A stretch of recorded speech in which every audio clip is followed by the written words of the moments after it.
যে বরফ আমাদের রোপওয়েতে পড়ছে।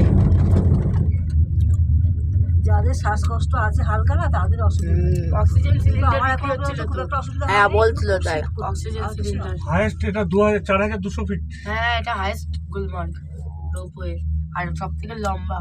এর উপর আছে আর না ঘোড়াগুলি দার্জিলিংটার এর থেকে বাবা আমরা কম। সিমলায় গিয়ে ও বিশাল আবার বরফ চেয়ার পেয়েছিলাম। সিস্টেমও আছে, ওতে বসবে কারা? ওটা চিয়া সিস্টেম না, কে? ওটা হচ্ছে কি বলে জানো ওটাকে, লোক বসে যায়, লোক বসে যায়। লোকাল লোক বোধহয়। লোকাল লোক না, এমনি পুরো খোলা দেখতে পারবা, দারুণ লাগবে জিনিসটা। ও বাবা, ওই যে যারা ভয় এই যে আছে। দেখো টেন্ট গুলো দেখাও, টেন্ট গুলো, এই যে টেন্ট, জুম করো, জুম করে টেন্ট গুলো দেখাও। এই ঘোড়ার মালিক গুলো থাকে, ও ঘোড়াও যাচ্ছে প্রচুর। ওই দেখো তোমার ওইদিকে ঘোড়া, কত ঘোড়া। এখানে নামবি তো? নেবে আবার পাল্টি করবো। আবার তো পাল্টে ওই যে তোমার ওইদিকে আমার ঘোড়া, কত ঘোড়া দেখো। ওদের উপরটা ওইগুলো কি চাপা? কাপড় কাপড় দিয়ে সুন্দর করে সাজিয়ে রাখে, ভিতরে ওদের সবুজ নীল হলুদ। হ্যাঁ টেন্ট, ঘোড়ার মালিকরা থাকছে ওখানে।